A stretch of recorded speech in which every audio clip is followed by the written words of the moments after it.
এই মুহূর্তে যেসব ছাত্র নেতারা এবং জুলাই আগস্টে যারা ছিলেন, সমর্থক ছিলেন, তারা অনেকেই রাজনৈতিক দল গঠন করতে চাচ্ছেন এবং আমি এটাকে সাধুবাদ জানাই।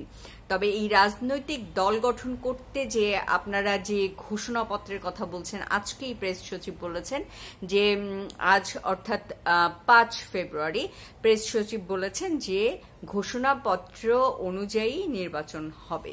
আমার প্রশ্ন হচ্ছে, ঘোষণাপত্র অনুযায়ী কেন নির্বাচন হতে হবে? প্রত্যেকটা রাজনৈতিক দলকে কেন এই ঘোষণাপত্রে দস্তখত দিতে হবে? প্রত্যেকটা রাজনৈতিক দলের নিজস্ব এজেন্ডা আছে, নিজস্ব মতাদর্শ আছে এবং গণতন্ত্রের সব থেকে সৌন্দর্য হচ্ছে মতানৈক্য থাকবে। সবাই এক মতের এক পথের অনুসারী হবে না, সবার ভিন্ন ভিন্ন মত থাকবে, ভিন্ন ভিন্ন পথ থাকবে এবং সবার আলটিমেট ডেস্টিনেশন হবে দেশ এবং জনগণের উন্নয়ন করা। কে কিভাবে করতে চায় সেটা তার মতো করে সে ডিসাইড করবে এবং জনগণ তাদের সেই বক্তব্য শুনে জনগণ সিদ্ধান্ত নেবে তারা কাদেরকে ক্ষমতায় দেখতে চায়। সেখানে জুলাই আগস্টের ঘোষণাপত্রে দস্তখত দিয়ে তারপর কেন নির্বাচনটা হতে হবে মাননীয় প্রেস সচিব, এইটা কিন্তু আমার কাছে একদমই বোধগম্য নয়। এবং রাজনৈতিক দলগুলো, বিশেষ করে বিএনপির মতো বৃহত্তম দলগুলো যখন এই ব্যাপারে নিশ্চুপ থাকে, কথা বলে না, তখন আমি হতাশ হই। আমি এই কারণেই হতাশ হই যে বিএনপি এই মুহূর্তে বাংলাদেশের সব থেকে বৃহত্তম দল এবং নির্বাচনের সব থেকে বড় অংশীজন হতে যাচ্ছে তারা। সেক্ষেত্রে তাদেরকে তাদের মতামত খুব জোরালোভাবে বলা উচিত এবং জনগণের জানা উচিত। জনগণের উপর আমি মনে করি এই ঘোষণাপত্রটা দিয়ে তারপর নির্বাচন দেওয়ার কথা বলা জনগণের উপর এক ধরনের সিদ্ধান্ত চাপিয়ে দেয়া। আসলে জনগণই সিদ্ধান্ত নিবে তারা কি করতে চায়, আপনারা সিদ্ধান্ত নেবেন না। আপনাদের একমাত্র কাজ হচ্ছে নির্বাচন দেয়া, অবাধ, সুষ্ঠু, নিরপেক্ষ একটা নির্বাচন দেয়া।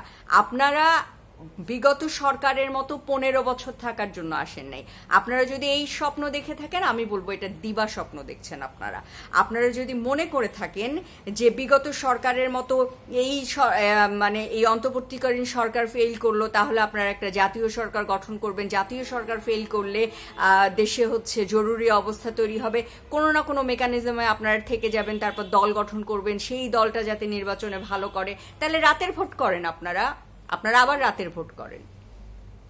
আপনার ভোটেই দিয়েন না, ভোট দেন, আমরা বসে থাকবো, আমরা ঘর থেকে বেরোবো না। আপনাদের ক্ষমতায় যাওয়াই যদি আপনাদের একমাত্র ইচ্ছা এবং চাহিদা হয়, তাহলে আপনারা ভোটেই দিয়েন না, রাতের ভোট করেন।